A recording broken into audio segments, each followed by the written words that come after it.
Praise God from whom all blessings flow.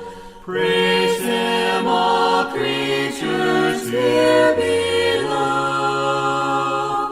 Praise Him above the heavenly host. Praise Father, Son, and Holy Ghost.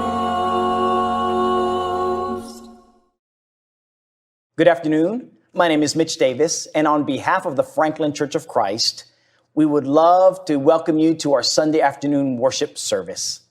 Speaking of worship services, we want to invite you to come and worship with us because our doors are open. We are here on Sundays at 10 a.m. and again on Wednesdays at 7 p.m. Well, we hope you are edified by today's service. Let's pray. Our Father in heaven, we thank you for this day that you have made for us. We thank you for Jesus and what he did for us on the cross, Father, that wonderful gift. We thank you for your love and your mercy for us, your sinful creation. We're all filthy beggars in your sight. We've all sinned and fallen short, Father, and we're so thankful for your mercy and grace, O Lord. Father, we're thankful for our homes, our jobs, food, and clothing, Father, that you provide. All these things are gifts from you, O God. Father, we pray that you would help us to love you with all our hearts, all our souls, all our strengths, and with all our minds, Father, and to love our neighbors as ourselves. Please be with our country and its leaders. Please give us peace and help us to be kind to one another, Father. Be with us as we try to walk with you, O Lord. By your power we will succeed. And in Jesus' name we pray. Amen. Praise the Lord, ye heavens adore him. Praise him, angels in the height. Sun and moon rejoice before him. Praise him, all ye stars of light. Hallelujah, amen, hallelujah, amen, amen, amen. Praise the Lord, for he has spoken, worlds his mighty voice obey. Laws which never shall be broken, for their guidance he hath made. Hallelujah, amen, hallelujah, amen, amen, amen. Praise the Lord, for he is glorious, never shall his promise fail. God hath made his saints victorious, sin and death shall not prevail. Hallelujah, amen, hallelujah, amen, amen, amen. Praise the God of our salvation, hosts on high his power proclaim. Heaven and earth and all creation, laud and magnify his name. Hallelujah, amen, hallelujah, amen, amen, amen.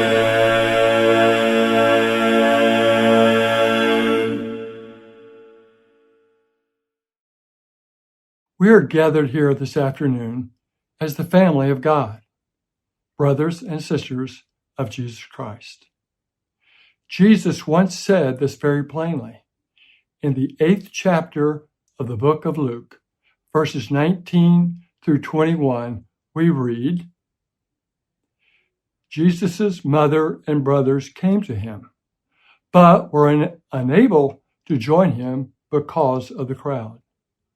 Someone said to Jesus, your mother and brothers are standing outside and want to see you. Jesus said to them all, my mother and brothers are those who hear the word of God and obey it. When we believed in Christ as being God's Son and were baptized into him, we were born into his spiritual family. We entered into a new kind of life as a child of God, a life which is never ending. All this has been made possible by Christ's death on the cross. In his death, he removed those sinful barriers that were keeping us away from God. And in his resurrection, he opened the door that leads to God's eternal home. We who have believed and obeyed come now as a family around this table as brothers and sisters of Christ. Let us eat this bread and drink this cup and give thanks, remembering our Lord's death.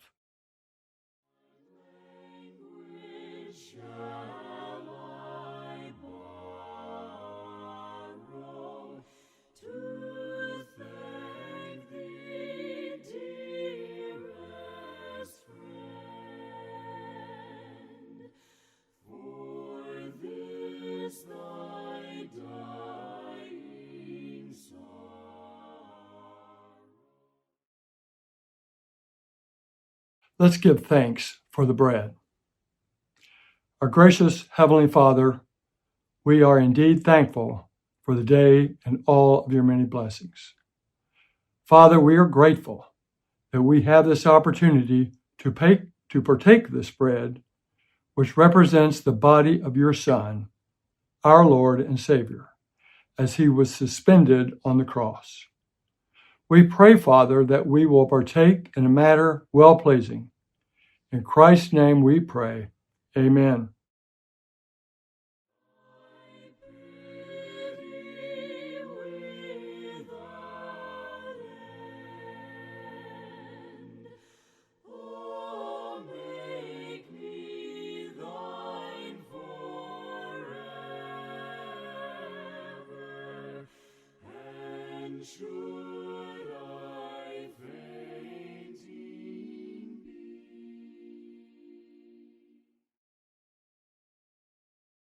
Let's give thanks for the fruit of the vine.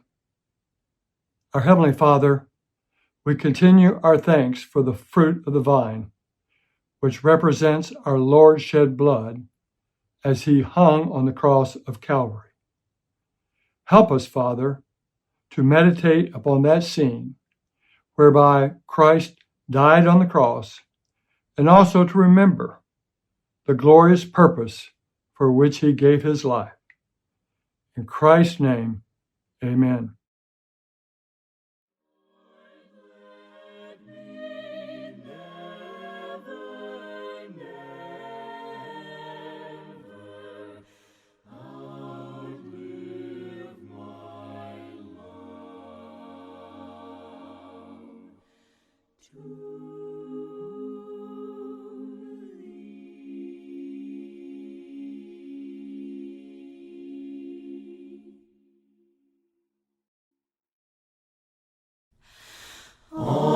Creatures of our God and King, lift up your voice and with us sing. Alleluia, alleluia. The burning sun with golden beam, the silver moon with softer gleam. Oh, praise him, alleluia, alleluia, alleluia.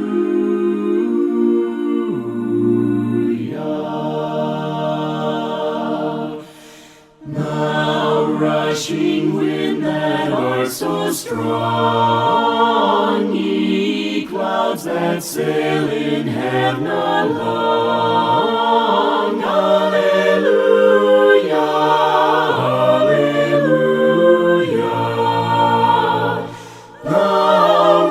sing morning praise, rejoice. Ye lights of evening, find a voice. Oh, praise him.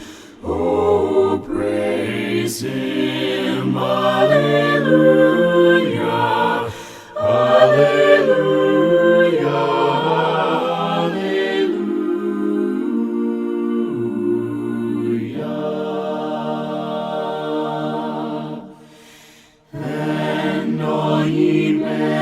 Tender heart, forgiving others, take your part. Alleluia, alleluia. Ye who long pain and sorrow bear, praise God and on him cast your care. Oh, praise him, alleluia, alleluia, alleluia.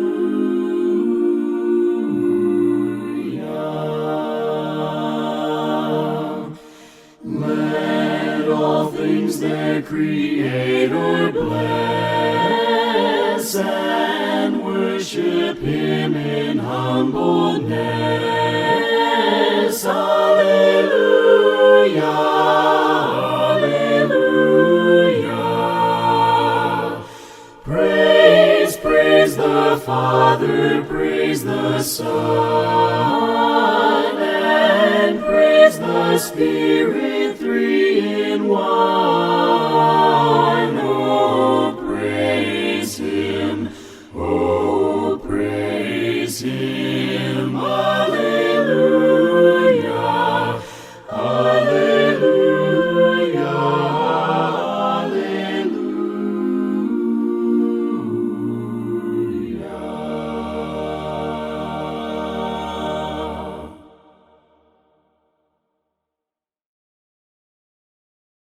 Judges 2:1-5. The angel of the Lord went up from Gilgal to Bochum, and said, I brought you up out of Egypt, and led you into the land I swore to give to your ancestors. I said, I will never break my covenant with you, and you shall not make a covenant with the people of this land, but you shall break down their altars. Yet you have disobeyed me. Why have you done this? And I have also said, I will not drive them out before you. They will become traps for you, and their gods will become snares to you. When the angel of the Lord had spoken these things to all the Israelites, the people wept aloud, and they called that place Bochum. There they offered sacrifices to the Lord. Good afternoon, everyone. We are so glad you joined with us for this Sunday afternoon worship service. So I want to share with you something that really hit home for a number of people that heard last month's sermon, which was entitled Finding Jesus in the Old Testament. Because what we were doing at that moment was to look at this phrase, the phrase being the Lord or Yahweh, and when Yahweh would encounter mankind. So there are a number of appearances, and we looked specifically at Genesis chapter 18 when God appeared to Abraham. The thing about that passage is that when we look at other texts like Exodus chapter 33 and verse 20, where it says, you cannot see my face, for no man shall see me and live. This is where God is telling Moses this. No man has ever seen God. But yet, as was noted, God appeared to Abraham. Abraham spoke with God, ate with God. I mean, you're not having anything other than the fact that there is this mutual encounter that had taken place. And so we looked at scriptures that showed us how, in fact, God can appear to mankind, actually visually appear to mankind, and yet have passages like this that says, no man has ever seen God. In fact, when John the Baptist was declaring Jesus, notice over here in the text, John chapter 1 and verse 18. the only begotten Son, who is in the bosom of the Father, he has declared him. In other words, Jesus has declared the Father. But in the very beginning of that verse, it says, no one has seen God at any time. So it seems like a contradiction, but when you get to see the passages where God encounters mankind, it is my take that these passages are in references to the pre-incarnate Jesus. So there's a lot for us to deal with. And again, if you want to get more into the study, look at the sermon from last month on our Facebook page, Franklin Church of Christ, TN. Look that up and then look for the sermon, Finding Jesus in the Old Testament. And so what we're doing today is continuing with that thought, but we're looking at it from a standpoint of this phrase called the angel of the Lord. And we're not talking about just any angel, right? An angel is a messenger of God, and at times in the scriptures, we can see that these angels appear to mankind as men. In fact, when you read in Genesis chapter 18, it says that these three angels or these men came before Abraham. Two of them in chapter 19 go on to Lot and to be with Lot and to save Lot and his family. And if you'll note in those passages, these angels refer to Yahweh in the third person. But what we're talking about today is very unique in that this angel of the Lord speaks as Yahweh. Quite different. And then you can also contrast between the angel of the Lord and any other angel like Michael or Gabriel from that very vantage point where this angel, the angel of the Lord, again appears to be Yahweh himself. But again, because no man has ever seen Yahweh, then who are we talking about?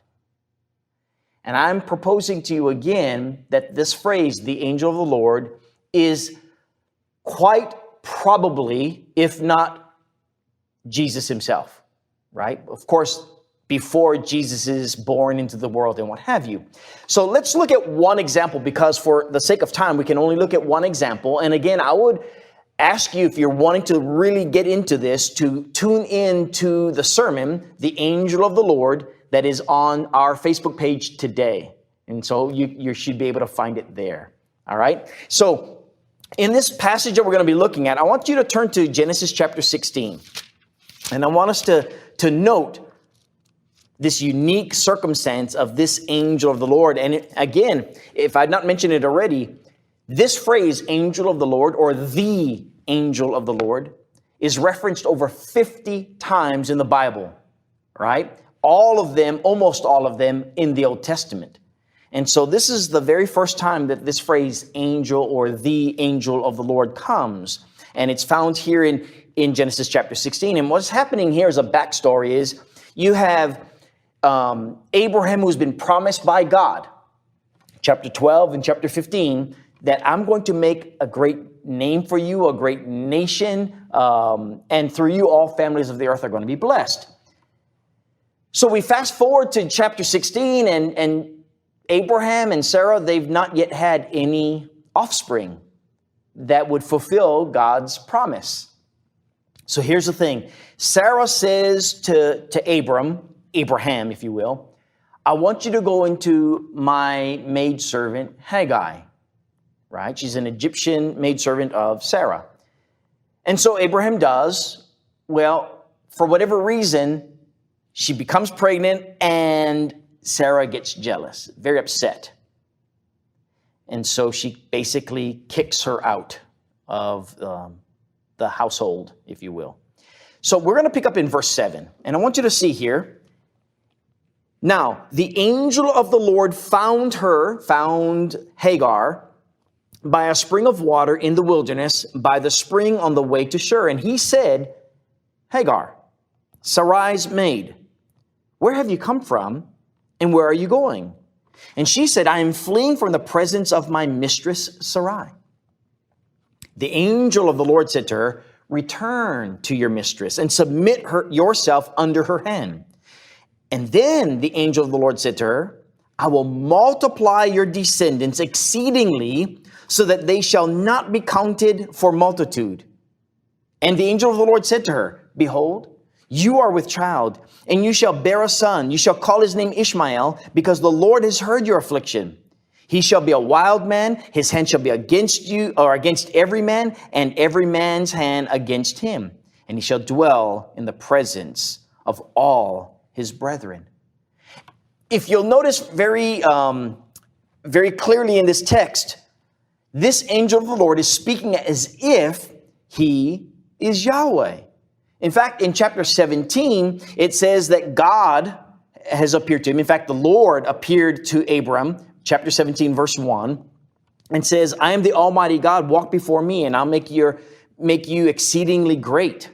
Right? So very, very clear that these passages are in reference to this angel of the Lord acting as if he is God, and then God himself. Look at chapter 17, verses 19 and 20. Backing up to verse 17, it says, Abraham fell on his face, laughed, and said in his heart, Shall a child be born to a man who is 100 years old? And shall Sarah, who is 90 years old, bear a child? And Abraham said to God, Oh, that Ishmael might live before you. And then God says, No, Sarah, your wife shall bear you a son, and you shall call his name Isaac. I will establish my covenant with him for an everlasting covenant, and with his descendants after him. And as for Ishmael, notice what he says here, which was repeated by the angel of the Lord, who spoke as Yahweh in chapter 16. He says here in verse 20, Behold, I have blessed him, Ishmael, and I will make him fruitful, and I will multiply him exceedingly. He says, I'm going to do this. This is the Lord, Yahweh, saying this. That's exactly what the angel of the Lord said in chapter 16. And so what we're talking about is the fact that there are many places in the Bible that refers to the angel of the Lord, not an angel of the Lord, right? That's a very different phrase, different context and everything. But when you see this phrase, the angel of the Lord, note that over these 50 times, there are going to be often enough passages that refer to this angel having conversation with man, and he speaks as if he is God himself. And so that begs the question, if no one has ever seen God, and yet we have passages of people who are quote unquote seeing God, just like Hagar, then who are we talking about? Notice again in chapter 16, verse 13. Then she, Hagar, called the name of the Lord who spoke to her. You are the God who sees. For she said, Have I also here seen him who sees me? And so she was in complete conversation, visual contact, visual conversation with this God, Yahweh, or with specifically this angel of the Lord. And so again, begs the question, and the best possible answer that we can have is to say that this is Jesus, who is manifested as this messenger come from God, who is God himself. And remember in John chapter 1, in the beginning was the Word was with God, and the Word was God. This is the best explanation that we have, and I hope that it helps you in your Bible studies. But more than that, I hope that it helps you to be in awe over a God that we just cannot fully understand. How he is the invisible God, and yet he manifests himself to mankind. And I pray this helps you as you continue your reading and study of God's Word. Maybe in the future we might even look at one called the Word of the Lord and see how that might pertain to Jesus as well in this short series on finding Jesus in the Old Testament. If you're here and you want to be a part of the body of Christ, if you're listening, that is, please contact us. I'd love to study with you. I'd love to share God's Word with you, especially the Word of life that is able to save you, that no person, no other thing could ever do. And so if you believe that Jesus is the Christ and willing to confess him so, and willing to turn your life over to him so that you will die in his likeness of his death in that watery grave we call baptism behind me, and then you can rise to walk in newness of life. We want you to be invited to do this very thing today, this very hour. Well, until next time, God bless you. Sing the wondrous love of Jesus, sing his mercy and his grace. In the mansions bright and blessed, He'll prepare for us a place. While we walk the pilgrim pathway, clouds will overspread the sky. But when traveling days are over, not a shadow sigh. When we all get to heaven, what a day of rejoicing that will be. When we all see Jesus, we'll sing and shout the victory. Let us then be true and faithful, trusting, serving every day. Just one glimpse of Him in glory will the toils of life repay.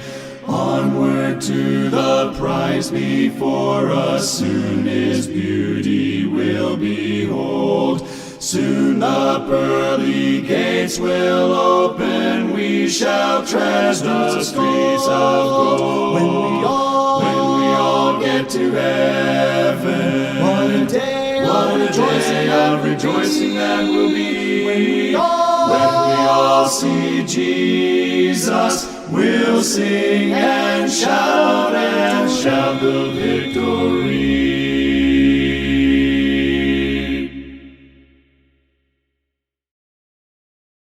Shall we pray? Dear Heavenly Father, as we come to the close of another virtual assembly, we are so thankful that you are our Father.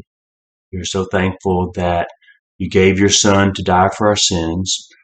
We are so thankful that you watch over our lives here on this earth.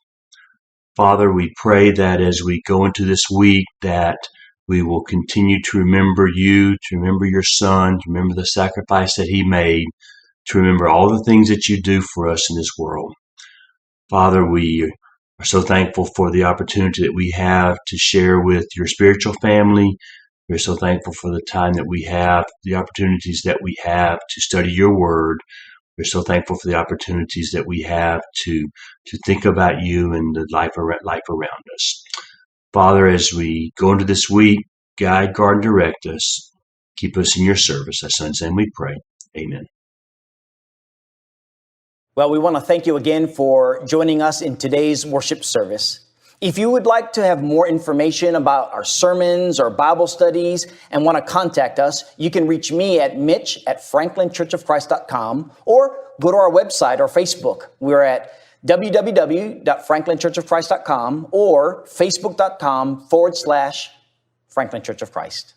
Again, thanks for being with us today. And until next time, God bless you.